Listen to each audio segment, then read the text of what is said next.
So, welcome back to another live stream. I'm your host, Easy. If you haven't figured that out by now, you should. Since most of you are always here in the chat, I salute to you guys. I really appreciate you guys. As always, like the chat. Jump in the chat. That helps a lot. The back and forth is really what we do these live streams. That's really the main reason behind them, the main driver. Subscribe if you're new here. So, Dak Prescott, right? That's been currently the talk of the interwebs. And I wanted to use that. I wanted to address a couple of things with that. We're going to get to that later on. And we'll say a little bit about it, right, real quick. But contracts are, right, typically just an agreement between people, right? You had because we always like to talk have a little bit of fun, talk a little bit of Marvel. The Sokovia Accords, right? Sokovia Accords were a thing used to rein in this vigilante group of heroes, so-called heroes, right? They came in and decided it was their responsibility to save the world. So, they defeated Loki and the Chitauri hordes, damaging New York extensively. And you can see that later on in Spider-Man. But later on, the bigger issue was with Ultron, with a peacekeeping idea initiative that went wild when he decided he was going to cause another ice age, an extinction level event by dropping a city on the planet.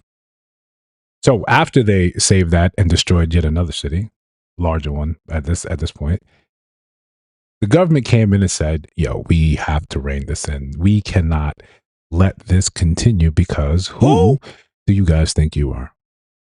So they came up with the Sokovia Accords. Were just, hey, register and we'll keep an eye on you. We'll determine what you can and cannot do and what capacity you can do it. It's just another contract. We've had the same sort of idea that in this place and time, we have a better idea of how things should go when things get tumultuous. Because right now we have cooler heads. I'm here at your Avengers facility. I'm waving pieces of paper in your face with the authority of the government, which multiple of you have flaunted very, very often. One of you is a Russian spy. One of you is also some sort of covert spy also. And you have more money than probably a couple of countries. You are a war relic, and also there's a thunder god in this too, somewhere off planet with another hulking brute that if we were here, I'd have a say. But right now we have cooler heads. We have an idea of what we want to do, what we want to accomplish. And this is why we have this contract. This is why we have this agreement. People do the same thing with marriages. Before they get into marriages, they have prenuptial agreements and says, okay, if things go south, this is how we will split things. Typically, that's not supposed to be sort of contentious. It's not, the contract isn't necessarily male or female, masculine or feminine, but it's always met with some sort of vitriol, some sort of issue. You can understand why. When the emotional response to it is, you don't trust me, or you already have one foot out the marriage. And the man is saying, well, before I met you, I built this thing. Before I met you, I had this talent that saw me to a $240 to $300 million contract. And I want to protect that. Now, we're not saying that this is exactly what is happening with Dak Prescott. We don't know the exact details of what's happening. And frankly, we may never know. It's very easy for a man to recover from allegations of infidelity being the reason that a wedding was called off on a joint Bahamas sort of bachelorette party. It stands to reason that doesn't really make sense, as if you're accusing him of infidelity. You have accused him of infidelity multiple times in the past, yet a month before you cancel all this, and people said, I was looking forward to Lake Como. And now I got to cancel my trip. Hopefully Delta will issue me some sort of credit, right? It doesn't make sense in that light that it was a problem then, and all of a sudden it's a problem outside of maybe making out with your best friend and the maid of honor or something, right? We don't know. And it's harder for women to bounce back from allegations saying, yeah, you didn't get married to Dak Prescott because you didn't sign this prenup. You it's hard for you to beat the allegations of being a gold digger at that point. It's very much now more and more men are saying, if I'm going to get married, especially these athletes, they're saying, we're going to have to sign something, just because there's so many instances, so many examples of people being taken to the cleaners for a woman that just kind of met them, right? Now, I'm not saying that her, their situation is the same as that. They have two daughters together, and we'll get into a little bit of that in terms of what Texas will allow in terms of child support. But the fact remains that there's a very, very big difference in what your life would look like it was going to be to what it is now looking like, just in a monetary sense. I don't know much about her. I'm on record not being a Cowboys fan by way of birth, being born and raised in New York. So I can only have so much sympathy for the man. But I'm glad that if he's the one that decided that, hey, whatever issues we're having, and apparently have been having issues for quite a while, that, let's not just get married and make this thing happen, but let's do our best to take care of our daughters. That's always the hope, right? Daughters are always special. My niece is, just adorable, just super adorable. But listen, we got some show. We got Love and Money. We got Crashing Out. And of course, we got Agree, Disagree. And then we'll talk about it. We'll get into this.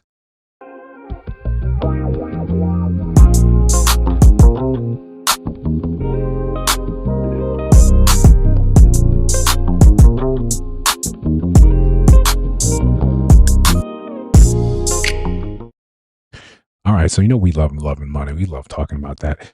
And for today, we got a little bit of a special treat, right? We got a little special treat. Usually things get very, very negative, very heavy. And today's isn't really that's not going to be the difference. That's not going to be an exception here. What we want to make sure, though, right?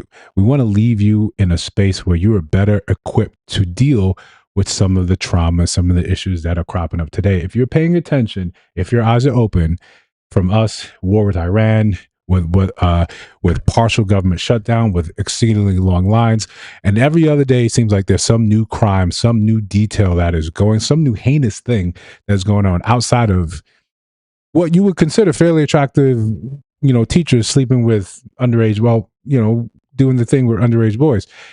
It is insane. From car crashes, to people, getting kicked off planes. I'm always a fan of seeing that. So we have something special in order to help you deal with some of your own issues, right? Let's get into this.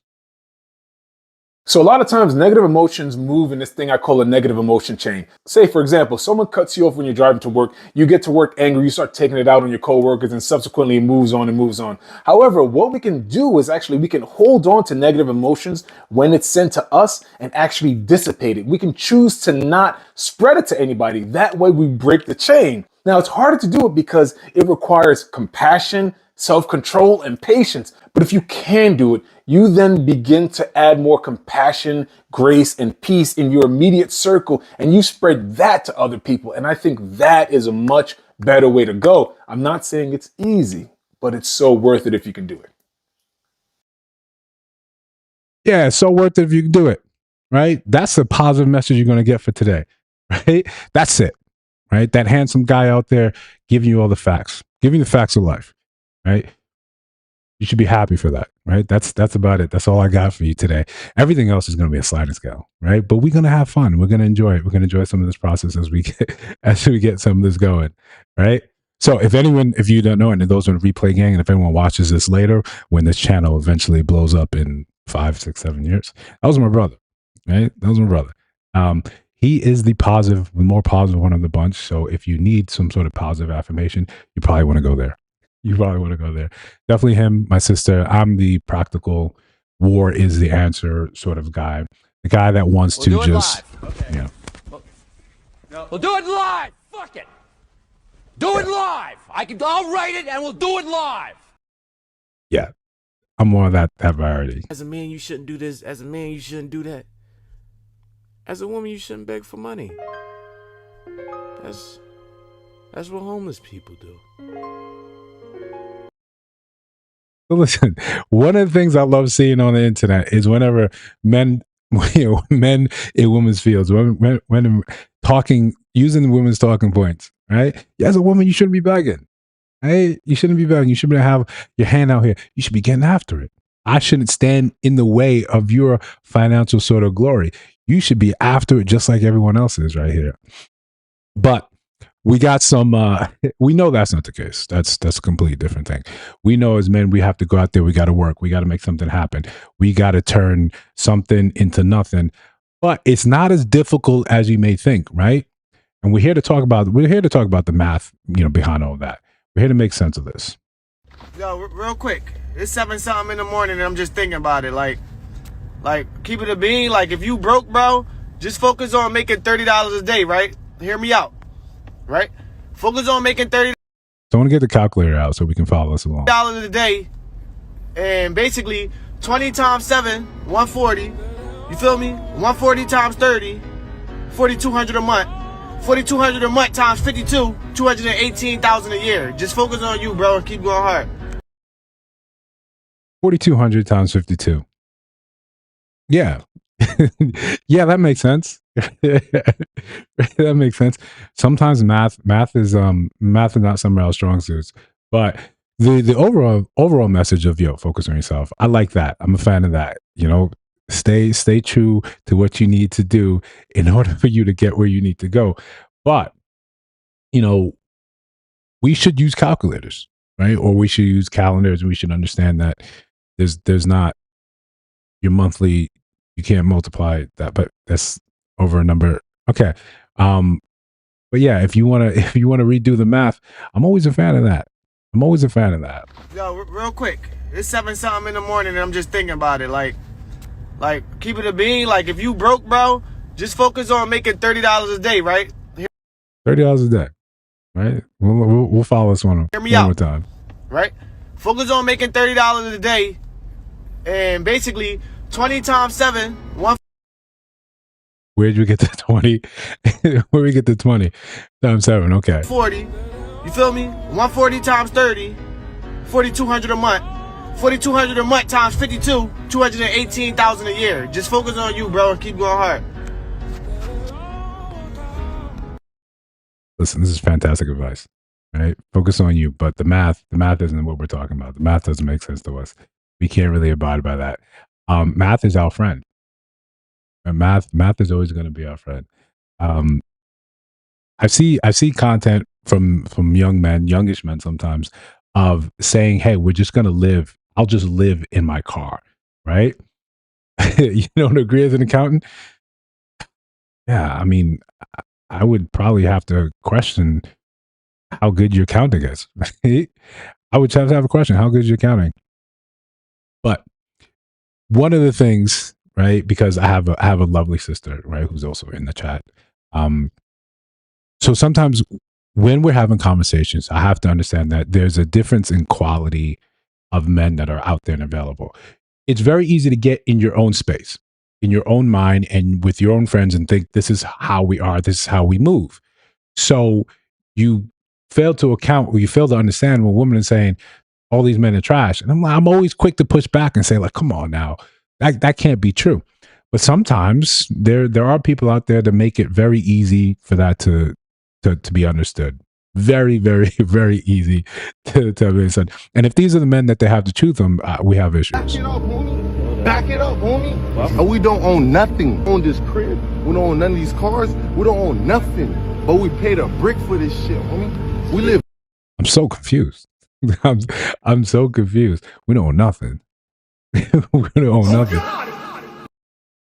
but yeah, continue to tell us. Lavish off other people's money, nigga. Regular day in Florida, homie. Got a cameraman up at this time. He been on us since 10 p.m., homie. He was just at the strip club throwing bread for no reason, homie. Parking lot, nigga.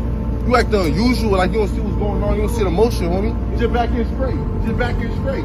You know, as a cameraman, I'm finna charge the fuck out them boys. We don't care. That's the best thing I've ever heard right there. If people are sitting there being very flippant with their money, yeah, I'm gonna charge the hell out of it. You guys don't care. You guys have no care in the world about this, or what any of this money means. Don't worry about it. I'll take care of it. I will happily take care of it. I will happily separate you from your money. Uh, please, please believe that. I'm happy to do it for you. Don't even concern yourself with that. There, go up and fix it, homie. We got this shit like a fucking dealership, homie. Blue with the black, with the blue and black in the back with the TRX, homie. Yeah, girl math is way better than that. This is to be fair. Yeah, I can't even hold y'all. Girl math kind of makes a lot more sense than any of this.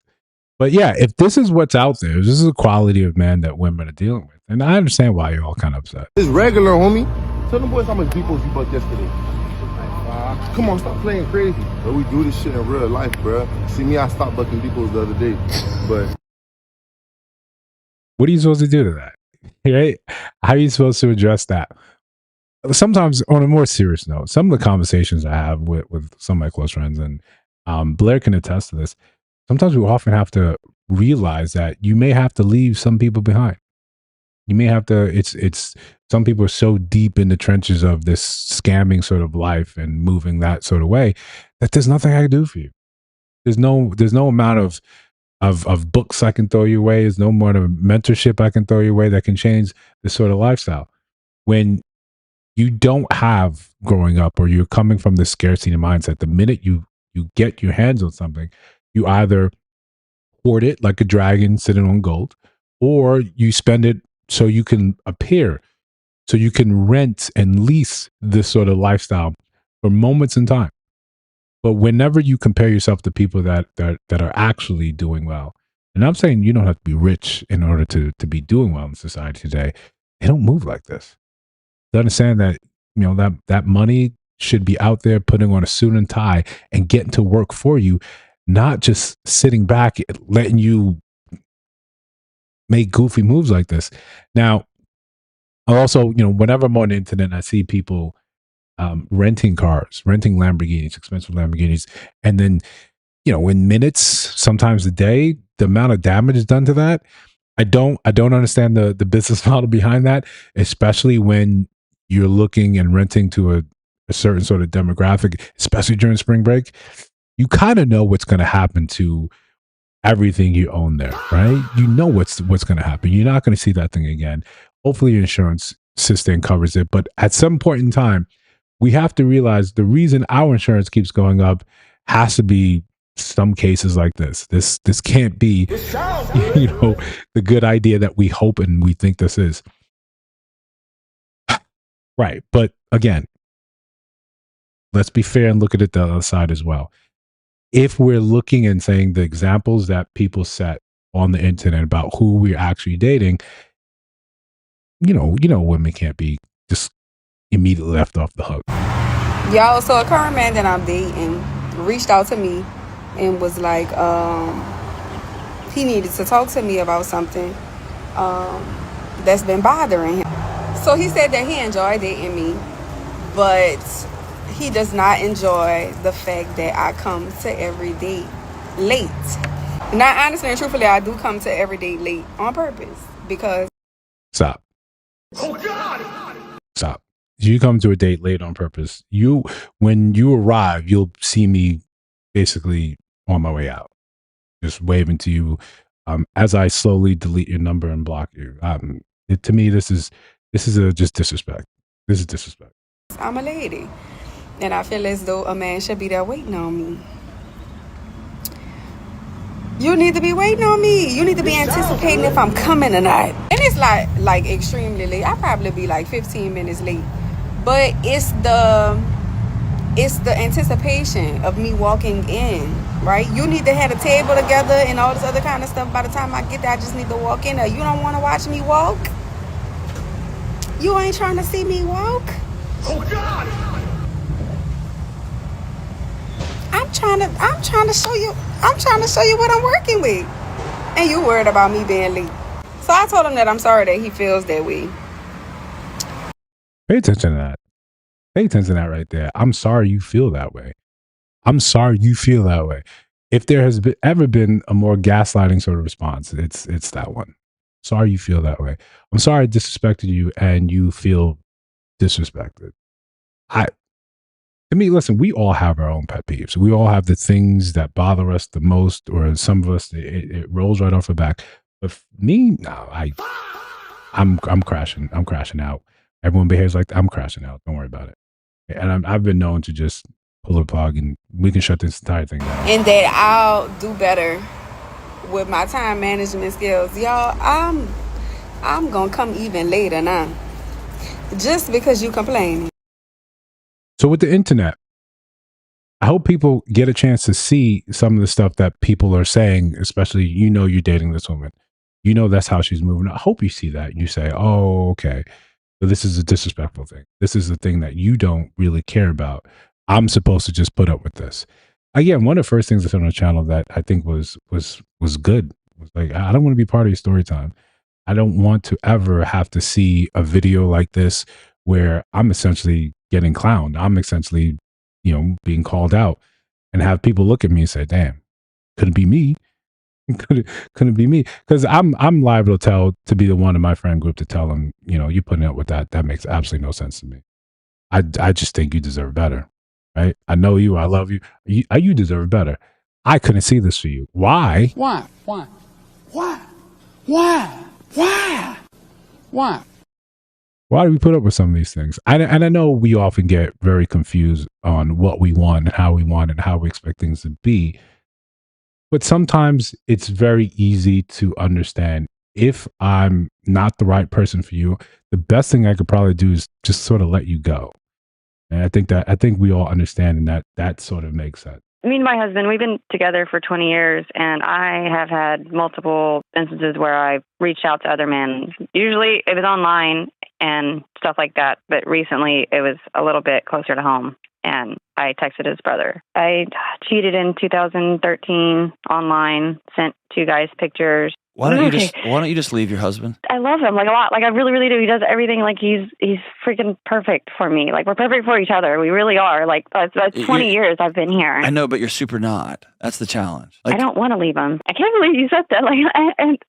I want to be with him. Like I think that you love the safety and you love the security of it all. And so I guess that. Yeah. To the last woman, no, she wasn't working with much. Blair sent me that clip. I had saved it earlier, but I was going to throw it in the previous stream, but we had to make choices, and I'm going to keep you guys out too late. But yeah, when you see people behaving this way, you often think, oh, you better be the baddest thing I've ever seen. You better make up for this in so many other ways. If you're talking about you don't want to see me walk, well, then show me the walk. And she does, and it's about what you expect. It's not bad, it's not crazy. It's just it's not commiserate with that attitude. That's essentially it. It's not commiserate with that attitude. But in this case, did you catch the part where she's almost like, I can't believe you told me I don't want to be with him. I can't believe you told me. You're cheating on him multiple times, and you feel no remorse about it. You just know but you love him. What we learned from the last stream, I can love you and I can still do you dirty. The key is that you don't respect him. Like, I'm asking you, why haven't you left him? we have 4 kids, and we've been here so long, and we've just we created this. Now we're getting to the truth. You're looking at love, me first, you second. And when you get married to somebody and you build a life with somebody, you say, your life first, me second, and I hope and pray to God that I'm first for you. But there's now you can understand how we don't have that in our society today. We don't look at it like that. It sounds good. All of that sounds great, but that's not what we're doing. That's not how we move anymore. We just kind of do what we want to do, and we just incidentally happen to do it to someone else or in our bed or with our relative. The amount of clips I've seen, and we get into that later, but where people are like, yeah, I was sleeping with his cousin, his brother. I don't understand what family means to some people. That could never happen. That could never happen. What are you talking about? My blood brother came and said, oh yeah, I got next. Right? This is no. The one I shared, a room with, the one we played, Mario together, waiting for each other, it's kind of morbid when you think about it. I'm waiting for you to die so I can play the game. But yeah, Turtles in Time. We used to rock that game together. Now we just turn around and there's just going to be some woman that comes. There's too many people on the planet for this nonsense. Too many people on the planet for this nonsense. But look, this is the part of the show that, you know, I enjoy the most. And it's time for our favorite game show. Right? So, Have you ever consumed so much alcohol you couldn't remember where you were? Yes. Have you ever lied to your parents about living with a man?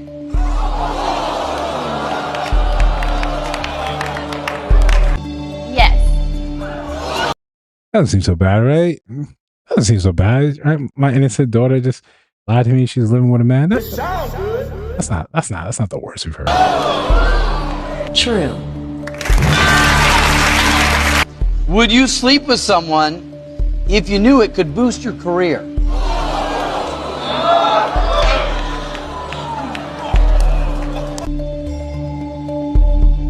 No.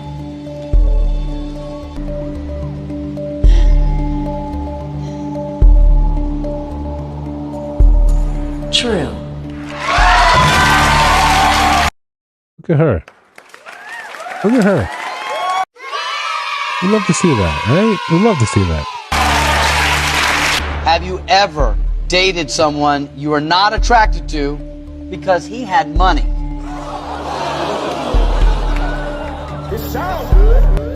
Yes. True.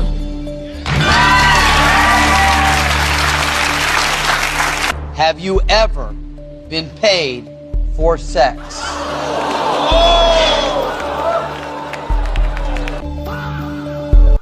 Now, when you say paid, what do you mean? What do you mean by that? Like, what are we talking about? Paid as in he paid for the date, he paid for the dress, the nails, the Uber Black, or straight up, here, I want to do X, Y, and Z for this amount of time. What is the rate? Right? There's different levels when we're talking about this paid. Yes. True. I'm just a girl. Yeah, I'm just a girl. I'm just a girl. This happens all the time. Congratulations, you won $25,000. Okay. I need to explain this. I was married. I was unhappy. The only reason you sleep with your husband when you're unhappy with them is because they pay the bills. I'm sorry, but it's so true. Is that what you think we meant? is that how you interpreted that question? That he's paying the bills, so I'm still gonna sleep with him? Because I think everyone else in the audience thought very differently. I think your mom there thinks differently. I could be wrong, but I don't think so. I think we all kind of thinking what this was about. You have a lot of money in your pocket, figuratively, right now, $25,000. If we move on to the next question and you lie, you lose $25,000. I have to quit. I'm so sorry. Congratulations, you've won $25,000. 25,000. I think, and someone can quote me, I'm sure. That is the smallest amount we've ever seen on this show so far that someone has blown up their relationships for $25,000. I feel like you hustle a little bit, for a year and a half, you could probably make that without revealing that you slept with someone for money or that you would date someone because they simply had money. And also, I think that's probably a rolling thing that we've seen so far on these, on each one, that, yeah, I'll do it for money, right? No shame. Just that cold, dead look, that tee-hee. So like, yo, my bad. Of course this happens. Of course this happens. So listen, for men, pay attention. Pay attention. And this is part of the reprogramming and understanding that this is sort of how we used to move, with the idea that women were by default innocent. And I'm not calling anyone out. I'm just want you to look at women as if they are human. That's it. I think that's a very fair thing to talk about. That's a very fair thing to say. It's not something worth crashing out over. I got road rage, been burning rubber so reckless. I'ma crash out. I got road rage, been burning rubber so reckless. I'ma crash out. I got road rage, been burning rubber so reckless. I'ma crash out. I got road rage, been burning rubber so reckless. I'ma crash out. Got 100K on my wrist and my. You saw that smooth transition, right? Saw the wordplay, crash out, right into the next scene. Even if you didn't appreciate it, you should like the stream. You should subscribe to the channel if you're new here. If you're catching this on the replay, right? Enjoy this, right? We're trying to have fun. We like to have this as a not so serious break in your week. Well, we do it on Wednesdays, and we try to do. Last week we did 2. Shout out to us, you know, right? We're getting into our groove. We're trying to understand things, and we're trying to make little changes here, and here, so we can all kind of get better at this game. That's the name of it. The best way you can support the channel is absolutely just, you know, give me $1 billion. But outside of that, liking it, sharing it, hyping the videos. Truthfully, I put out a lot of content. Sometimes in these little pockets of little moments, I realize there's a lot that goes into it, and it's more than enough trying to ask you guys to support, and you guys showing up here is probably greater support, because it's awkward talking to yourself on live stream. More power to a lot of creators that can do that. I will never forget the woman that I watched who was simply sleeping. Oh God! 100 people in the chat. 100. On average, maybe we'll do maybe 10 is great right now. And we understand there's a difference in size, and we cannot cheat the process. We cannot rush it, which I don't know how many of you on here constantly remind me of that. So thank you for that. That type of support keeps me grounded, keeps me reminded, like, yo, do the stuff that you love. So I don't end up crashing out, because that could happen on a daily basis, because, you know, name of the game. But we got some show. I'm shaving, getting ready for work, and my oldest son was 6 years old at the time. He's sitting on the floor next to me watching me shave.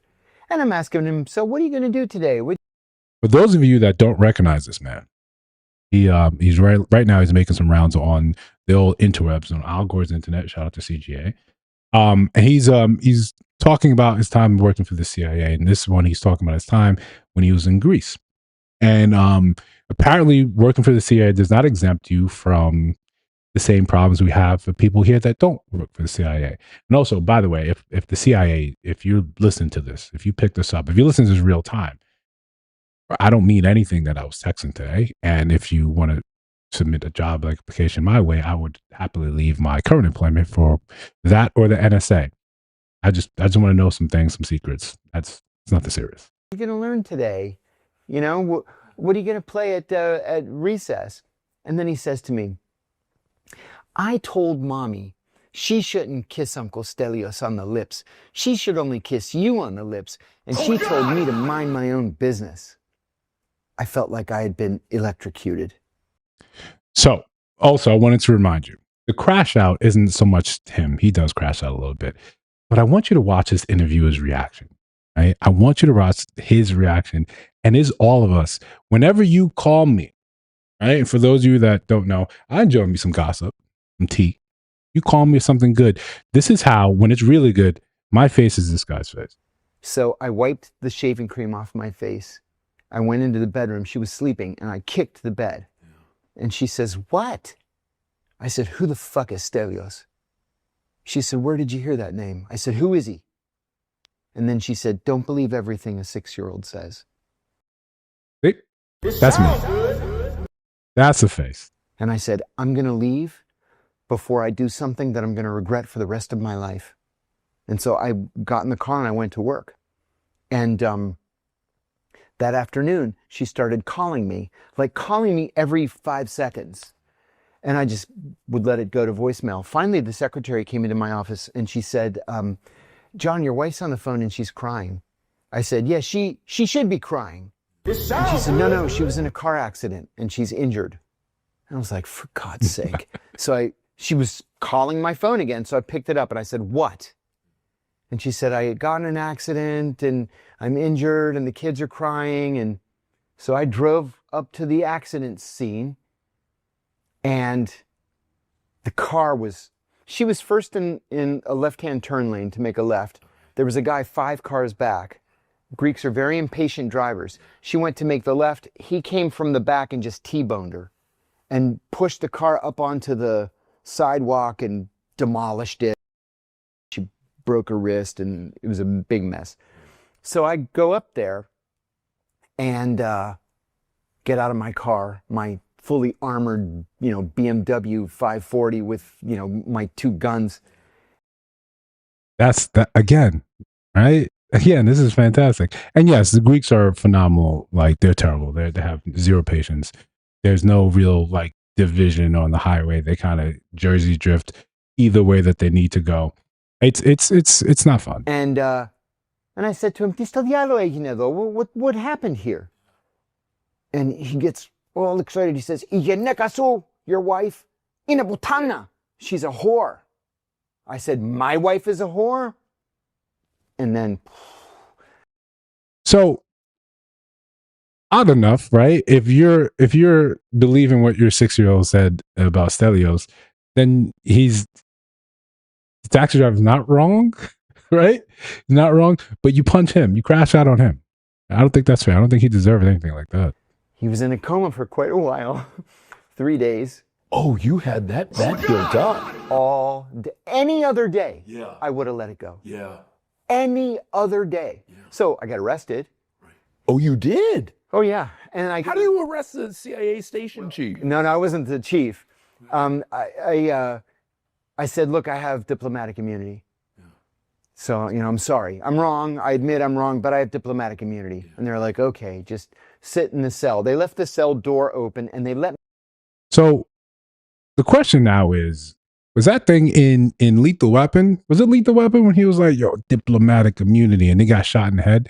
Is this true? You can just, knock someone out and like, "Yo, I got diplomatic immunity." I shouldn't have done it. I admit that, but my bad. It's just, it's a normal thing that happens. He called my wife a whore, accurately, and at least allegedly, according to my 6-year-old. So I laid him out. It's tough. That's tough. I keep my gun, which was nuts. Yeah.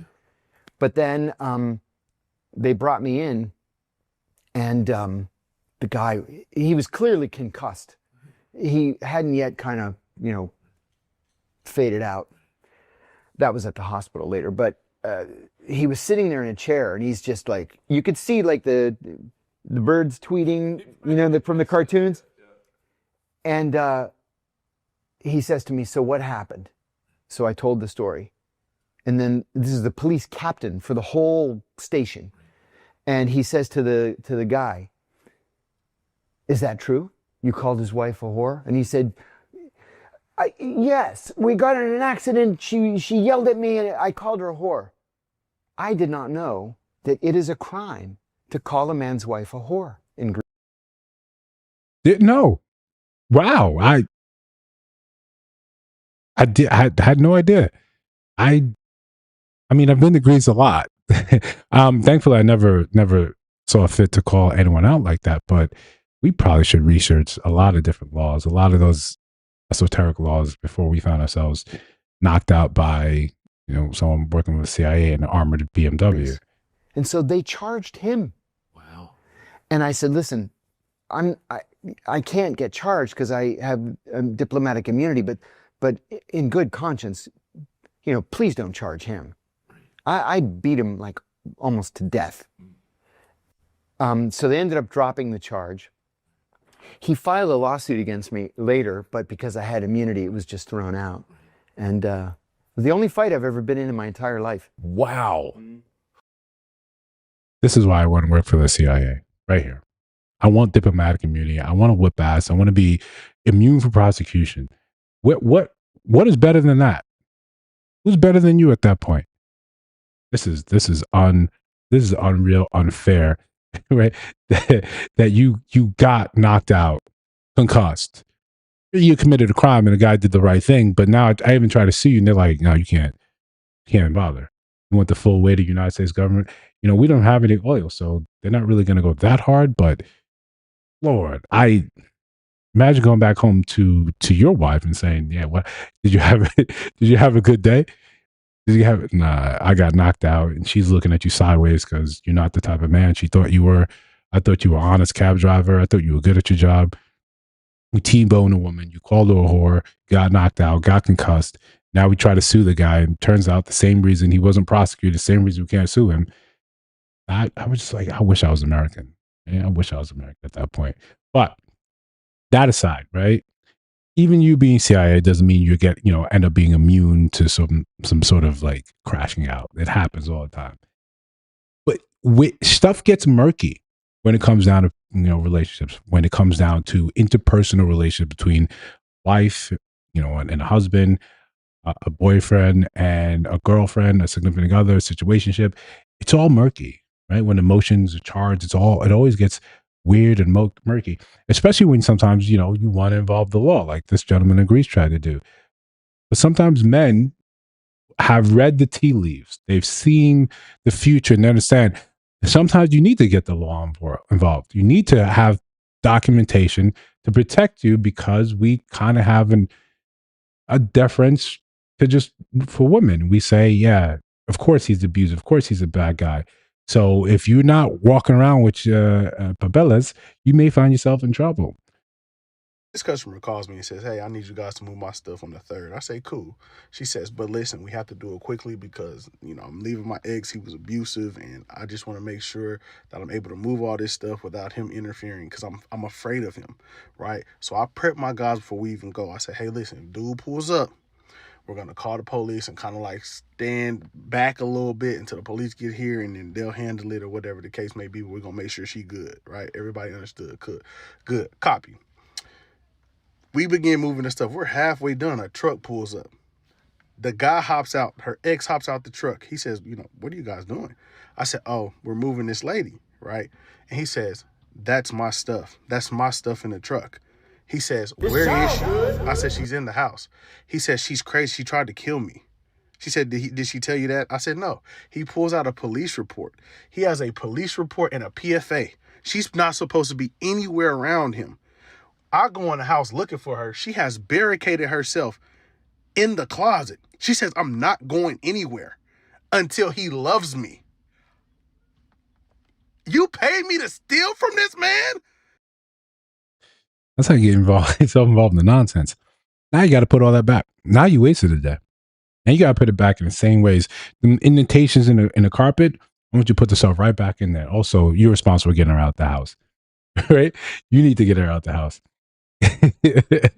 Yeah, you got to believe. You walk up into it and we have that default idea, believe all women, right? And we like to look at the idea as protecting women. But in line with us understanding that women are humans and we have to sort of understand that given the opportunity to abuse a thing for their own means, they're not above doing it because they're human. Think about like if a man would do it, a woman can do it. If a man could do it, what women used to say that, anything you do, I can do better. Yeah, I can get an order of protection just like you. I can do that. And then you're stuck, right? Then you're looking goofy. Then you're looking stupid. One of them was a lawyer on YouTube, the lead attorney, and he was a divorce lawyer, I think in Atlanta for 20 years of practice. But one of the things he said, and he mentioned, right, it's pertinent to this live stream. He said, whenever women come into, his office and they're looking for counsel for representation, they never say, that's the father of my child. They never say that. He said, the men always quick to say, I don't want to do that. I don't want to do this. That's the mother of my child. That's the mother of my child. And it's a retarding force, right? It keeps them in place from doing what they should by the law. And he's like, I don't feel any type of sympathy towards you, man, because you don't take any type of proactive steps. You just look and you kind of react, right? If she goes low, then you match her, or you try to keep this sort of persona. Nah, man, go. She tried to kill you. Go to the cops, right? Go to the cops, right? What was that? I got to get that soundbite where the guy's like, yo, I call the cops, the white ones. You need to be like that. When it comes down to your safety, and especially when the cops can be weaponized against you as a man, as a black man, nah. And I don't blame the moving guy, because who would think that you would need to get documentation? Like, is this stuff yours? We just assume that You just assume and you believe that this is the truth. But, I bet he won't do that going forward. I bet he have a better idea what he should do, what he shouldn't do. But listen, we can both feel what we feel about either way, right? There's one side, there's another side. Same thing with Dak. Same thing with his, baby mama, right? Baby mama now. You can, like most things, agree or disagree.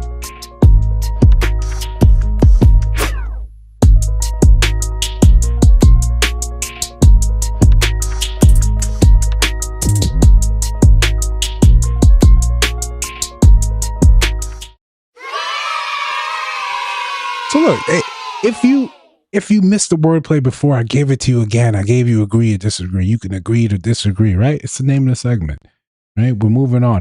We got some. This is the chance for audience participation. I know you're a bit of a delay, so I can actually do the stream. But I'm going to play some of these, and I want you to think for yourselves and see what you would do in this situation. Sometimes it's not a clear cut agree or disagree, but it's like, hey, if you were here, what would you think? What would you do? How would you move?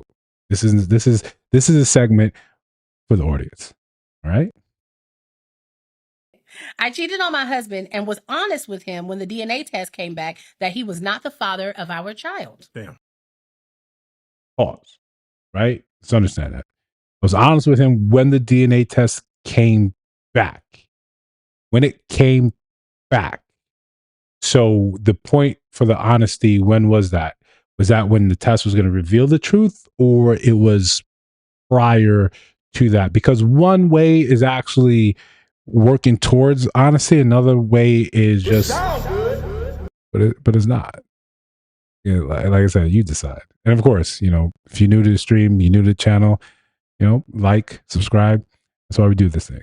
We were planning to work things out, but I would have to give up the baby for adoption. Okay. I didn't think that it was right that he was making me choose between him and my child. He says he's going to divorce me if I keep the baby, but our marriage vows are for better or for worse. So, to recap, we're together. You do your thing. You step out. Right? I'm like, okay, bet. You coming back. Yo, I'm preggers. Boom. Here's a test. I'm holding up double lines. Now I'm like, all right, do a DNA test. And you're like, oh my God. I guess. And the test is on the way back. Amazon is ready to send it back.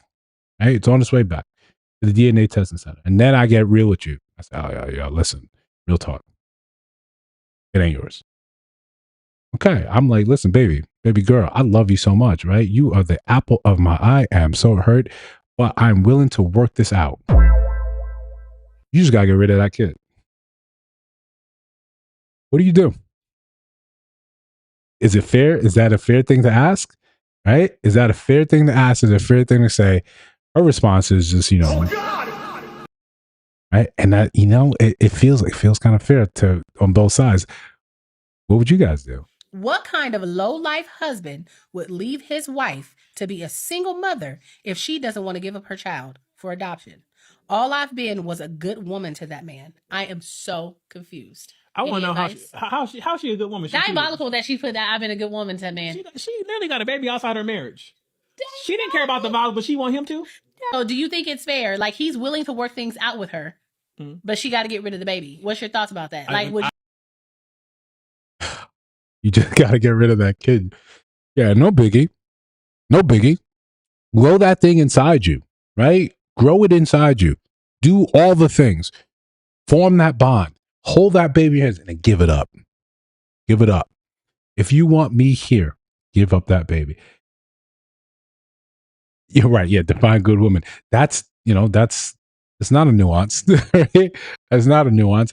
But you see, it's very easy to, essentially just vilify someone and say, how could he act? I've been good to him. Up to when?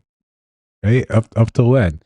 Because of all the things you could possibly do to a man, this ain't it. Right?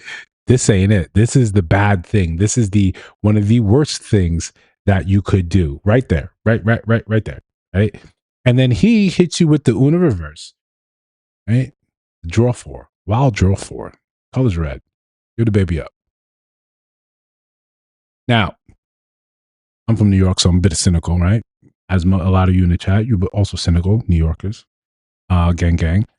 What happens if you do give the baby up and he leaves anyway? What happens then? Right? Because I can see that happening. I can see that being real. I can see that actually being real. And then when she, like our previous segment, crashes out, we can we be mad? Can we look and say like, yo, you put it through a lot. I know she did that. What you did, dog, that was that might be a good story actually. Right? I know Jasmine and Marissa are in book clubs. Is that something you guys would read? Right? Because I can make a quick buck real quick off. I'll write that up. Give me a couple of weeks. I'll take that. My first foray to smart books. I understand his train of thought. Okay. Because here's do you the think thing. that's fair to ask? Yes, I do. And let me tell you why. Yes. Did you see how excited he got? Yes, for I that? do. Yes, I do. Because what I'm not going to do is be reminded daily of your indiscretions. And then raise somebody else's and baby. now you want me to raise, and now you got your indiscretion calling me daddy. He doesn't have. He can call you Terrell. Like that makes it better. First name basis with me. He gonna call me first name basis. So let's play it out, right? Because this is a point of agree disagree, right? And I want you guys to actually say in the chat, what would you do? What would you do, right? Or who would you agree with? Do you agree with the guy?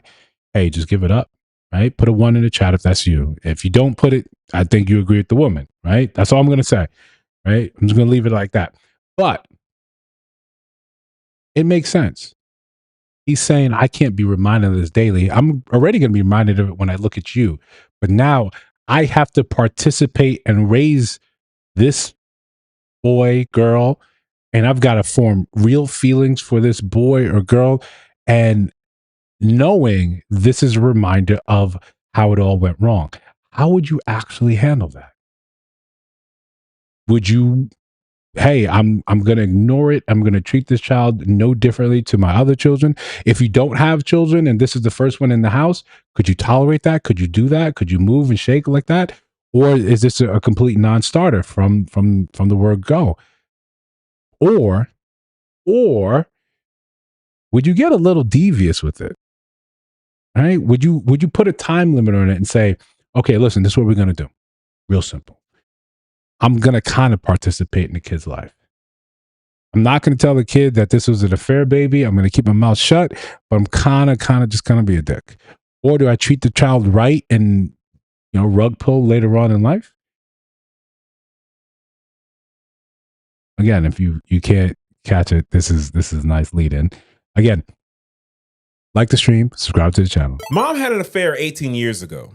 I, 18-year-old male, am the product of it. Damn. My dad just informed me of all this and told me he will not pay for my college while my siblings got their college experiences paid for by our dad. That's the title. Man. Our dad? I think your dad, quote unquote, just made that clear how he feels about the subject. I have no idea how to process all this, and I am completely unprepared for what lies ahead. Both my older brother and sister went to the same college. My brother graduated 2 years ago. My sister is set to graduate in 2 years. Both had their college paid by our dad. Dad paid all their college expenses, including rent, food, their cars, pocket money, you name it. My brother has a job now, his own place, lives together with his fiance, and has his life together. My sister already has a good paying job, and my dad still pays for almost everything for her. Wow. I got accepted to the same college, which was always the plan, and was looking forward to talk with my parents about the next steps and ask them to help me the same they did for my siblings. I always Makes sense, right? If growing up, we didn't have that luxury, but we all at the same time, my brother and my sister, we all we're in the same college at the same time before I ducked out and went over to transfer to John Jay. But for 2 years, we were in the same college, right? Which is dope. Well, not for 2 years. My brother, for like 1 year, we were in the same college. And it's one of the fondest memories I have, walking and talking on campus and then running into them in the student union and just that being it, right? That being the sole focus. And we would sit there, mouth just open, like, oh my God, like I haven't seen you in, you could literally just count it because we were still living in the same house. But it was always this treat. And to this day, it's a treat. Running into your siblings in the wild. It's a beautiful thing. So yeah, I get it. I'm going to go to the same college that my brothers and sisters went to, right? It's going to be a family lineage. We're going to have the shirts. It's going to be dope. And you're going to pay for it because, and fairly, I've watched you pay for it for the others. Why wouldn't you? No, this is a fair expectation. I always assumed they had money put aside for my college the way they had for my siblings. Instead, I was met with a story about my mom's cheating, how I am the result of her cheating, and how my dad. Oh yeah. No, Isaiah, this is definitely the villain arc. This is how Dr. Doom gets started. Dad is not willing to support me anymore moving forward. Damn. Dad told me that mom had 18 years to let me know and prepare me for the future, but obviously she never did. Man. He said it was never his place to say anything since I am not his son. Damn. And didn't want to interfere with my mom's parenting. Wow. 18 years. You've been playing. This kid You've been referred playing. to you as dad. Yep. He believed you were his father. Yep. You took the role of father. Yep. And now when it comes to money, Yep. I'm not your dad. Okay, right? Okay. Right? The reprimand makes sense. I did all the dad things. You didn't even know, right? I made sure you're 18. You're not fully formed, right? Frontal lobe. But I did my job. I didn't have to. I could have ostracized you. I could have still lived in this house, right? I could have left her, but I stayed in here for my kids, and you materially benefited. You never knew you weren't my kid. You never felt any different. Now, when it comes down to the time, now I'm wrong for saying I'm not going to pay for you. I already paid for you, right? I already paid for you. I put money into you to make sure here you could get into the college that my kids, who were smarter than you, got into. I did my job. I told her she should have made arrangements to make sure you can go to college and you can pay for it. How's the father at fault? How's he at fault here? If you didn't know any difference, I think that's probably the most important thing. You didn't feel like you were treated any differently. But now because he's balking and saying, yo, the plan was never to pay for you. I paid for my seat. I raised you though. I did everything right by you, except this part. I don't think you're entitled to his money. I think it seemed, right? And you can jump in the chat and tell me I'm wrong. But it seemed like this was the trade-off. He said, listen, I'll be here. Right? He probably called her names on top of that, right? Probably in Greek. Probably called her a whore in Greek. But you got to make sure this kid can go to college. And she was just like, yeah, whatever. You'll change your mind. And he stuck to his guns. Every day he lifted and threw you into the air. And he thought about not catching you, but he did anyway. Right? When he spun you around and said, it'd be so easy. But he didn't do that anyway. He took you out. He played with you. He did all these things. You never said he was a bad father. Never said he was a bad father. He did all the things. You never knew any difference between you and your siblings. You didn't question why you kind of look differently. You just genetic variance it's one of those things. It's one of those things. You didn't understand why one was probably healthier, stronger, faster. It was one of those things. Or you were healthier, stronger, faster. Why are you guys lame? He didn't tell the other kids. By all accounts, you had a great childhood where you were absent of knowing the difference between the two of you guys, the three of you guys, or how many siblings there are. I don't think the dad's at fault. I think it's scummy, but I don't think the dad's at fault. I think it's hard. It's very easy for us to judge the dad and say, how dare you? Because we always assume you as a stepfather, you're supposed to do all the things. All the things. Because you're here and there's a difference between I'm a stepfather. I came into this knowing you already had a kid and she cheated on me and I still stayed in here and I did the damn thing. And now this is where we are. Feels kind of unfair. But on the other side, listen, if you're going to stick this out, right? If I cheated on you, right? If I cheated on you and you decide, hey, I'm still going to stay here. That means that forgiveness is part of this journey. You're going to have to let that go at some point in time. You can't put it in your back pocket. The next time you're mad at me, you can throw this out. You can bring this right back out and say, hey, I did this because this. You can't keep revisiting that well again and again and again and again. And the byproduct of that is staring you right down in the face. if you're staying in this marriage, I may have broke it, but you're staying in this, then you're staying in this. Treating these kids differently, you understand now. I don't doubt that you love this child based on that love itself and your checkbook, of course. Should you still kind of come here and help out? Should you still kind of come here and do something about this? Again, this is not on me. You guys let me know. Who do you think who do you think's at fault here? What should the dad have done? Should he have done that move? Should he have made that move? Let me know while we continue. It's not even just money. Now he's being told that the man that all these years was your dad is not your daddy. Apparently, my grandparents know I am not Dad's biological son, but they haven't bothered to tell me anything either. My siblings had no idea, and they are as surprised as I am because there was never a hint of anything being off. Damn. What's that next Thanksgiving like? Right? Let's see what you guys say. How stepdads are fault for not paying for his wife's daughters. Oh, yeah. Did you see that one? Did you see that? I made that video cover. Wow, damn. It's hard sometimes to remember. We dropped 2 videos. Yeah. Man, he required for 18 years. He should have some kind of, for 18 years. Right? And he's just like he's in prison. He's counting down the days. He's counting down the days. He's like, damn, one day when that kid is 18, I can't wait to tell him. I'm gonna tell him. And I'm gonna look at you and say, yeah, where his money at? Run me his money. Where is it? Because he needs to go to school. He's not going to take out these predatory loans backed by the government. But now, who's at fault? We get so accustomed to just kind of blaming men. When you are to be fair, is there a term for this? Because it feels like stepdad isn't right for this. Adopted dad isn't right either. How would you classify that? Right? Outside of saying this isn't a fair baby, but you raise it for 18 years. What type of dad are you in that place? It's like, and also if you know the guy, all right. One time I said on the last live stream, sometimes I don't fully watch some of these things so we can have more genuine reaction. So why isn't the actual father paying for college? What? I think that solves this whole thing. Why isn't the actual father paying for college?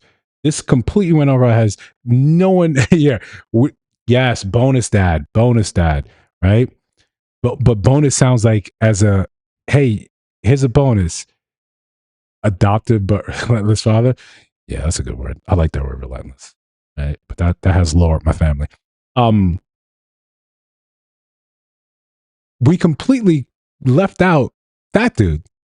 He should be the one that's paying. They never even address this. He just completely get absolved of any type of thing. Nah, he should be the one. He should be the one stepping up. That's full stop. We got it. We solved it. He should be the one stepping up. Listen, if you join the stream, subscribe to the channel, like it. It's the best thing you can do for the channel outside of donating, super chatting, do stuff like that if you feel so inclined. Let's keep going. Might be naive, but I always thought I had a great relationship with my dad. We go to see sports together. We go fishing together. He tutored me when I had difficulties with math. He taught me to drive. I never got a hint he stores resentment towards me. I mean, he gave me my name and has explained what my name means, and he was very proud of it. My mom has never said a word about anything, and apparently she was supposed to have the talk with me, but she never did. Man. I feel abandoned and unprepared for what lies ahead. Man. I'm not even sure if I'll be able to go to college anymore. I always assumed my parents will pay for it. I never had a job, and I'm not sure what job I can even get to support me through college. I have no idea how to apply for loans. All my mom has done is cry and apologize, but nothing of substance. No. She has no idea how to help me. No. I don't even know if I am welcomed home anymore. Mutual funds, index funds for 18 years. That could have helped you. Outside of that, I can help you fill out the application. I could co-sign your student loans. That problem solved. It's not the end of the world. It may feel like that. Your mom probably owes you an explanation. Your dad, bonus dad, adopted but relentless father, dad, you owe him some thanks. You didn't know at all. He taught you how to drive, all while he had that thing in the back of his throat, that bile. Just, and he did what he had to do. It's all up in the air. I feel shame leaving my room, and if I will be asked to move out, I don't know where to go. I'm angry at my mom. I am confused about where I stand with my dad. There's a man out there who is my father that never wanted to have anything to do with me. I feel rejected, and I have no idea what to do to fix this situation. This is terrible. Anyone have any idea what to do here? Crash out. Crash out. That may be the next thing you could do for that. To be fair, yeah, it's like, what do you expect him to do? This is not a problem for you to solve, right? Yeah, 513C would have solved that. To be fair, you got to put a lot of this on the mom, right? You got to put a lot of this on the mom. Yeah, yeah. He probably retracted that one. Yeah, you could have solved this. 18 years to solve this problem. This was a solvable problem for 18 years. At least a chunk of that could have been paid for. At least a chunk of that could have been addressed. But you want to adopt resentful. I like relentless instead, Jasmine. I'll go relentless. This was a solvable problem. This was solvable. But like most things, when it involves sort of shame and judgment, we like to stick our head in the sand. We like to pretend like it's not an issue, it's a non-issue. But what essentially happened is you scarred this this young man in this way where now he's sort of lost. You had 18 years to come up with a plan and how to talk to him about this. You could have set this up in therapy. You could have already had a therapist set up for this. You could have moved this in the right direction. You could have breadcrumbed, trickled him, whatever you need to, whatever a professional would suggest. Professional maybe could suggest it. Yeah, it's probably better you don't tell him something like this until he's 25. Until he probably won't crash out. Until probably will see. Yeah, it doesn't really matter. It doesn't really matter because that's my dad, not some guy that you had a good time with at some point in time. That's my dad. And in fact that he didn't want to pay for this, that's cool. There's been money set aside. We still made amends for this. You should go to that man and thank him. Hey, I didn't know you were under this sort of stress. Man to man, and you probably won't get that until you're like 25, 20, probably 30. The man to man, I understand what you did for me, and that took a lot. That's big. Thank you for that.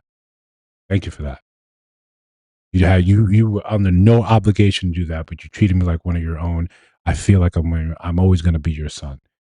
F that other dude, the bio dad that donated, blah blah blah blah blah. Right? That's how I look at it. But one thing that we, the subject or this never really covered is why this happened, right? Why we got to this point. All right, look at you with a little Spanish. Shout out to you, sis. Right? Shout out to you, sis, who's genetically my sister, right? We've never checked. The features are just too prominent. One day, my sister, she took a picture of me and then did one of those things where it swaps you and makes you look more masculine. She just threw a beard on her face. We look the same. Right? We look the same. So yeah, shout out to my parents for making the three of us and then capping it right there.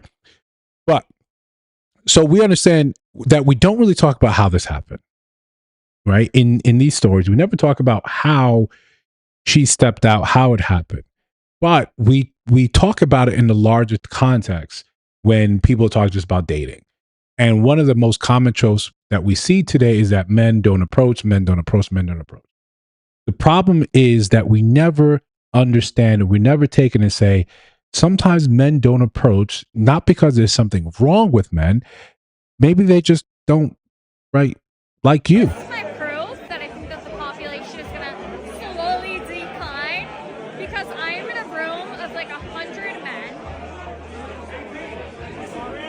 and not one of them has approached. I just think men this. Why do they by default have to approach? Just because you're in a space with men, why do they have to approach? Why? And instead of thinking that there's now inherently something wrong with them, it makes it easier to say they're broken, they're wrong. It's how it is today. They're not approaching because I'm such a fine specimen. It sounds good. Sometimes, yeah, you don't approach because men aren't attracted to you. Or, they're in committed relationships. Or this is not approach day. Y'all women didn't know that. We have specific days a week where we can't approach people. Otherwise, sometimes it just doesn't happen. Let's just be fair, right? Your main character syndrome for sure. Let's just be fair and give people a grace and understand just because you're outside does not mean you're supposed to be flooded with attention. It gets confusing because you can always go to social media and you always get attention. You swipe, get attention, swipe, get attention. You purse the thirst trap, you get attention. But you never examine the quality of said attention. Not all male attention is created equal. You may be in a space where they're saying, yeah, you don't rate. And that's a hard thing to understand. It's a hard thing to talk about. It's a hard thing to accept, right? Participant price system. Yeah. Some basic answer. Yeah, savings bonds would have done something. Yeah, or yeah, for sure. You could have done something. Yeah, no, she's definitely, yeah. She got that. All right. Meganko, you see the idea, right, of your comment where she has crazy eyes, with the Meganko sharing on being a very crazy eye in itself. Hey, listen, we're still nerds. We still enjoy what we enjoy. But with that being said, right, we got to move on to the main subject of tonight, right? If you're new here, subscribe to the channel, like the stream. This is the best way you can support. Again, outside of a mega donation of $1 million and 100,000 subscribers, so we can get a plaque. We can throw it in the back there, right next to the book. But besides that, your attention is super valuable. This means the world to me. I'm not going to say YouTube was always a dream, but having a captive audience that tunes in so they can listen to stuff I'm talking about, I like that. Right? Outside of this, I probably don't yap a lot in my day to day. Getting the opportunity to do this here, it's fun, and I tend to actually look forward to doing these streams. It becomes the focal point of the day. With that being said, we're going to talk about it.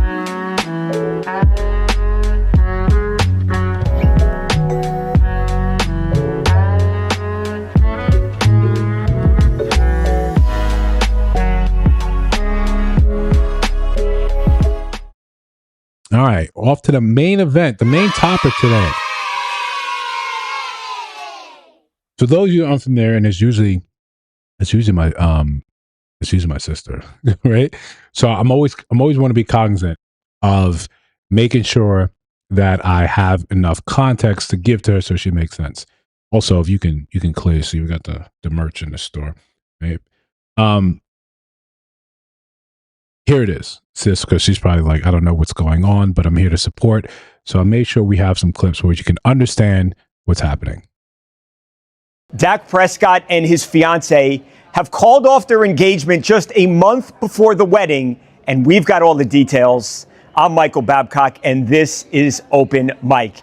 The Cowboys star quarterback and Sarah Jane Ramos, who started dating in 2023 and then got engaged in 2024, have called off their engagement just weeks before they were set to tie the knot. And right after their joint bachelor and bachelorette party, which went down in the Bahamas. Now, there's a lot of speculation online about the reason being that Sarah didn't want to sign a prenup. Well, we've done some reporting and some digging here, and we're being told adamantly that that's not the case. We've been told Sarah comes from a well-off family, and this was not about money. But instead, the couple had been having problems over the last couple of months, and things really came to a head on this vacation. Let's be fair, right? For a second. Let's be fair. $240, $300 million, right? We're not even talking endorsements. We're not even talking Jerry Jones throwing a bunch of money at this man. That's a lot of money. You can come from money, and that's still going to be a lot of money.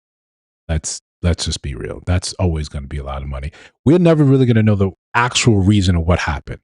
We're not. But to make it seem like, that's not a factor. That's not a factor. Stop.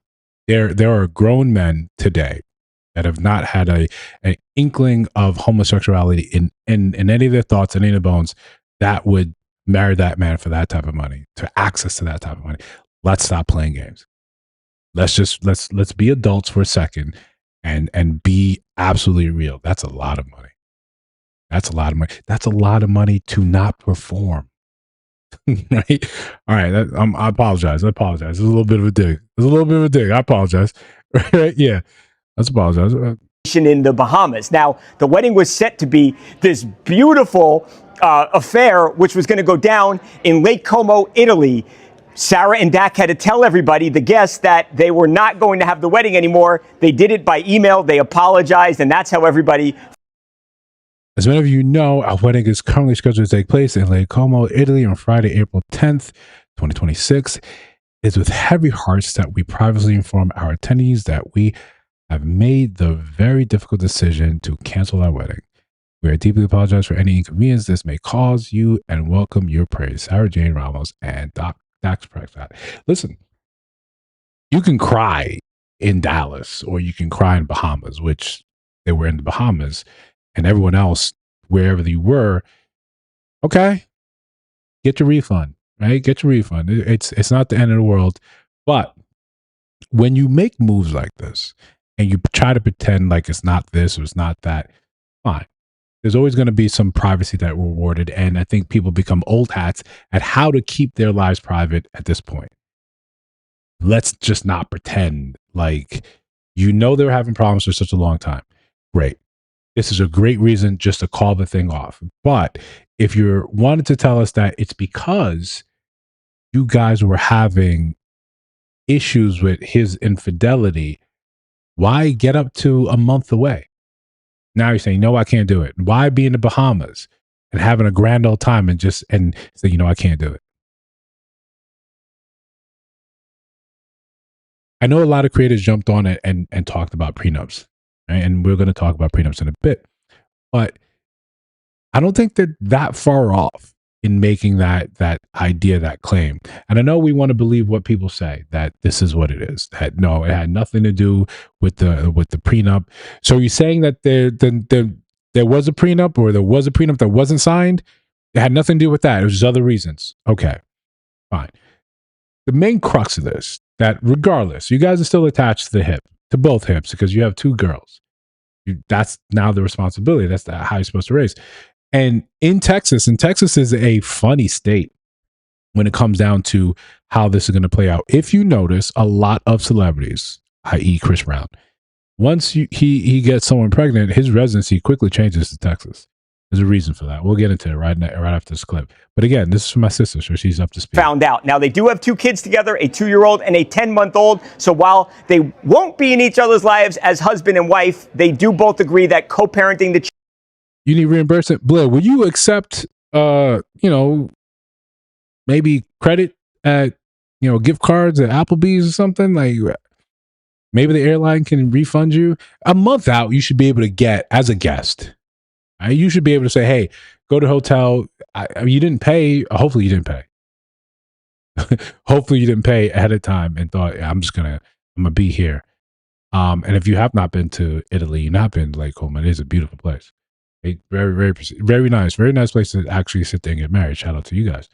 But you should have just done it at Cowboy Stadium. Right? You probably could have saved some money, probably made a spectacle of it, and had brought some money back into your pocket. Jerry Jones probably went for it anyway. And I've seen Dak Prescott before. I've seen him before. And the immediate New York G to me started hating on him. This is a tall, handsome man. This whatever. Right? He'll be fine. No one's worried about Dak in this sort of life. Children successfully is most important. Just ultimately a really sad story for a couple that was just set to walk down the aisle, and now. Jazz, I'm glad you brought up that child support. This is what I was saying. That Texas is a funny state. Right? This is the education part of the stream, where Texas is community property. So if you guys are married down the line, everything. It doesn't matter what you did before. You have a house and she's living it. She's your wife. That is half of that's her house. Texas doesn't care. Community property states don't care. But when it comes down to child support, Texas is a little bit different. Let's take a look. In the state of Texas, is there a limit to the amount of child support a woman can get from a man? Yes, there's a limit. Texas caps child support based on the paying parent's income. It's calculated on a percentage of monthly net resources, but it only applies up to a certain income cap. Up to a certain income cap, you say? So what is the maximum dollar amount? a woman can get from a man, no matter how much money he makes in the state of Texas? So Texas uses a cap on the income they consider. As of recent guidelines, that cap is around $9,200 in monthly net resources. 2 kids, for example, that's about 25% of that cap. So the maximum monthly support in that scenario would be roughly $2,300. All right, so we're talking about Dak Prescott. According to you, in the state of Texas, legally, he's only going to have to pay her about $2,300 a month for child support? That's basically right. Even though he makes an enormous bill, the Texas guidelines apply. Yeah. Yeah. So when people say, yeah, it's not about the prenup, there's still going to be money there in sort of child support. No, it's not. When you can look up a lot of your famous celebrities who will often get their residence changed to Texas for this very reason, that Texas caps how much you have to pay right there. Done. There's no other questions, no anything involved. There's no other, no. What you see in terms of Anthony Edwards, when his baby mama, she quickly tried to change her residence to what was it, Cali, because Cali is very, very much liberal in that sense. Now, 2,300 is insane. Yeah, probably. When you think about the type of, but remember, she comes from wealth, right? So it shouldn't be an issue about money. What do you need to actually raise the kids, the 2 kids? And Texas is weird like that, right? You're community property. We believe in God and country, family values. So everything's half. But if you don't get married, pretty sweet, right? You're capped right there. So if you want to be a baby daddy, come to Texas, right? Have your baby here, rather than come to other states and you end up paying through the nose. $10,000 a month. You're out here crying like Tyrese, and we all look at you and say, "Yeah, dog, I get it. You got to work forever. You got to accept. You got to do right the Nicolas Cage sort of run on Netflix. You got to accept whatever you can accept because you got to make that payment, right? If you watch South Park, you got to get that nut. This is the facts. This is what you have to do. But in this case, we'll just use this to talk about actual prenups. Actual prenups. When people get together, because women have prenups as well, it's in the cold light of day, we're having a conversation and we're saying, private school costs more than $575 a week. Well, did you go to private school, Jasmine? Look at how you turned out. Hey, look how you turned out. Yeah, this is right, Horace. You're absolutely correct, because using the child as leverage, as financial leverage, we can all understand that's cruel. That shouldn't be the case. We know what it would take to potentially raise a child, and yeah, the cost of private school, you can raise that, and that's stuff that's usually outlined outside of child support. Child support is not saying specifically in this case, hey, this was the kind of kid needs to live a healthy life. Child support, school, other things, activities, you guys can find out how you want to split that. You guys can make allowances for that. That doesn't preclude that the child should not do these things, right? We're thinking about us in our, not $240, $300 million sort of contracts over how many years, whatever, to actually not win championships. But fine. It is what it is, right? Just leave that alone, right? No more digs at Dallas. So, in essence, it's about the kids, and you don't need $10,000 a month to take care of the kids. We know where that money is being siphoned onto. We understand that. We can, in our cold, rational minds right now, we can understand how that doesn't make sense. On a Wednesday night, we can understand how that makes sense. This is when you're supposed to draft, right? Your prenups, your postnups, your ideas, your contracts. Right now, when we can say objectively, or as objectively as possible, this is what we're going to do in the event that things go left. And if things go left, we'll already have a plan. We may be right here too heated to understand what we should do. We're probably going to be liable to make mistakes because we're heated, we're emotional. Think of it the same thing, right? It's a contract. Think about your will. Think about estate planning. It's not that you don't want to wait till the last minute, because right now there's so many things hitting you at one time.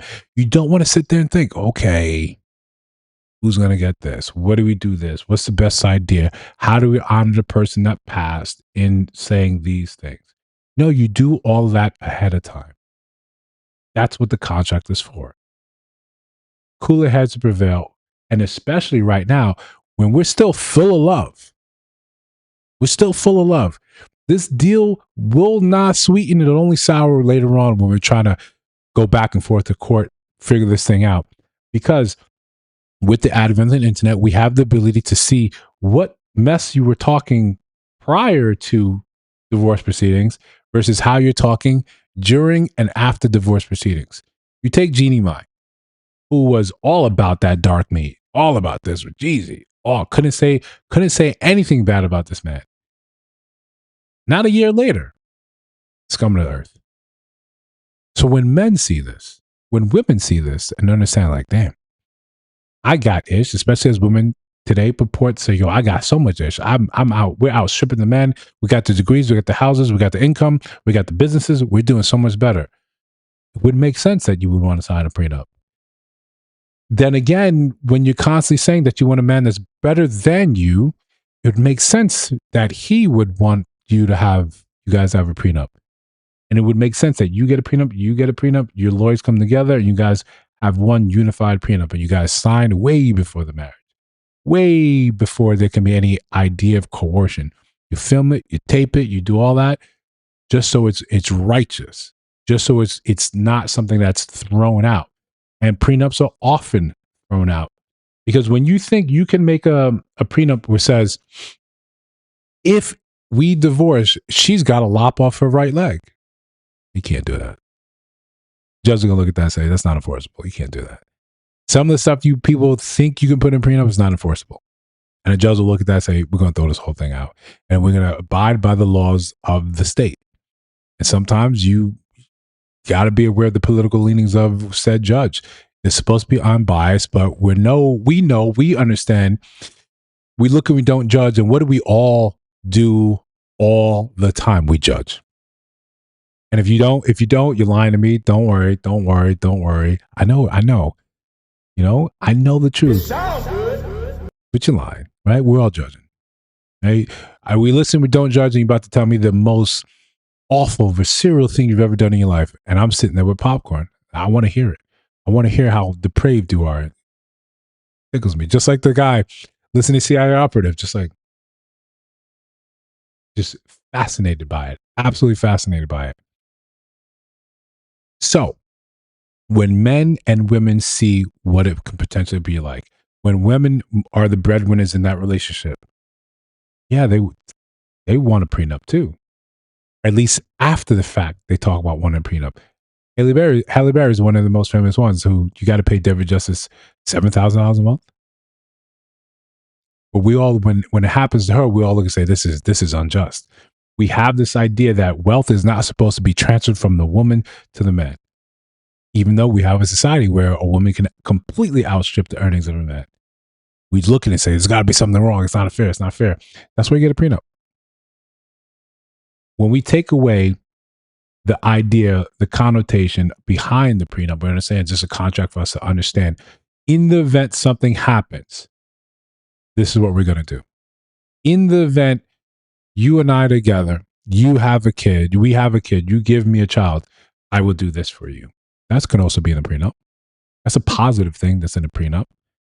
But we hear the thing and we immediately feel the emotional reaction, the emotional pull of saying, I am going to be deprived of something, what I feel I am due. Therefore, I'm going to hit you with the emotional game. If we had a better idea, if we had a better way to understand and look at men the same way that women look at women and say, oh, he's human too. He feels like he's going to be deprived of something as well. The things that he worked for before he even met me, before he knew anything of me, before he knew how I smelled, how I talked, right? My little idiosyncrasies. He was out here building something. In fact, that's probably why I was attracted to him in the first place. His demeanor, his character, all these things happened. I checked into after I checked out how much he was making. But now I want half of that because the law says I can get that. in the face of the law not changing, of men, right? And this is our fault, right? This is our fault. You're not getting together, you're not campaigning and saying, we're not going to vote for blah, blah, blah, blah, blah until you fix this law on record, this divorce law on record. We don't do any of that. We just look and say, well, okay, you're on this side of the aisle, you're this side of the aisle. No, we don't get together and say, we all collectively think the law should change around divorce, yet we don't petition, we don't march on it, we don't do anything like that. So it's our fault. It's going to stay the same way until we all do something about it. So we try to balance the scales with a contract, with the Sokovia Accords, to come and say, in the event of there's some worldwide threat, the Avengers will do this at the direction and behest of these aforementioned clauses. Now, for all those that really understand and really actually grew up with the comics, understood what Civil War was about, Sokovia Accords was a nice little, Kevin Feige tie-in, but we know what happened, mutant registration and all that. It's a completely different thing. But Sokovia Accords is good for this argument. We just want a contract that understands what is supposed to happen in the event of X happening, Y happening, Z happening. That's it. When we have this negative connotation that somehow it means I don't trust her, somehow it means I don't love her. No, right now I feel all those things for her. It's just that when things might go left, and statistically, that might is doing a lot of heavy lifting in that sentence. Things might go left.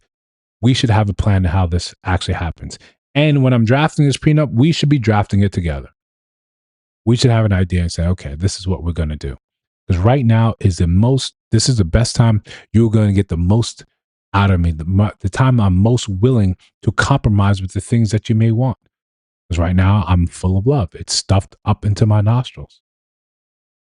If things go left, now we're in a fight. And in a fight, most people are not fighting just to, I'm just fight you to disengage. They're fighting to win. They're fighting to hurt you. They're fighting to cripple you. In that part of the game, that's when you look at that person and say, wow, what happened? You can probably follow the litany of things that happened, or you can have a prenup that says, we don't really have to fight. Because it doesn't matter what we're going to go back and forth of. Here it is. Makes sense. This is what it is. We should start looking prenups. There are postnups, right? There's no way you're going to get someone to agree to some terms that they're unhappy with when they don't have to go to the table. We're already married. No. Prenups, you just start looking at those as those are going to be mandatory to any type of long-term relationship. Sometimes people can have those before the marriage. As long as the contract is enforceable in the law, you guys can move and shake with that. You should have an idea how you're going to split your finances, what things that you guys create together, what that actually means, or if one person creates something and another person creates something, you guys simply keep those things. It's better to have these things planned out so you can eliminate as much emotional turmoil that comes later on. It doesn't sound sexy, but not everything when it comes down to relationships and marriage is sexy. In fact, most of it is boring. Most of the day is humdrum. It's making sure the towel is dispensed the right way, right? Should be going like that, right? Not the other way around. That's weird. Of making sure the toothpaste is stocked, making sure the soap is stocked, making sure, I got to go clean the bathroom this time. It's not none of the sexy stuff, but that's the real stuff. That's what happens. And if you have this idea, when you go to work, you have this contract, if I work this amount of hours, I am entitled to this and benefits. There's security in that. That's why so many people work 9 to 5s. That being an entrepreneur can give you the highest highs or the lowest lows. It's a risk. Most people are unwilling to take the risk, despite what you see on social media. But despite how much people push this, most people don't want to take the risk. Most people like the security. Secure yourself. Most men are going to look at that and say, for whatever reason, that's one of the big reasons why men are opting out of marriage today. I don't want the state involved. I don't want you to have access to what you did not help create. When women are coming online and saying, I want a man that's already built. Okay. Like Franklin Saint said, I built this shit brick by brick, and you came here. And now you want all this because you just simply here. Men are just saying, nah, it doesn't make any sense. It doesn't make any sense, especially when we have example after example after example of when it goes wrong and how far it goes wrong. It just so happens he's in Texas, so child support is not an issue. It's not an issue for him. And again, plenty of celebrities do this. Plenty of people with the means do this. And make sure their residence is right here. So listen, I just want you to think about it. Okay? I'm not trying to sway you. We're just trying to have a more enlightened, nuanced discussion about some of these topics, about some of these ideas. As always, like the stream, subscribe to the channel. That's why we do things. It's the best way so we can sort of grow. We're still putting out content, 2 videos a day, 2 shorts a day. Sometimes, a third thrown in there if I'm happen to try a different editing style. Just want to see what works. Because we're trying to grow. We're in our infancy. And I keep reminding myself that even though we're going to try to make new changes here and there to improve the channel as we go. And the best way we can do that is your participation, is the likes, is the shares, is the new hype feature thing. Right. That matters. All that matters. All that's important. Super chats, always welcome. Donations, always welcome. So we can put together more of these streams, have more of this fun. And as always, I'll see you in the next one.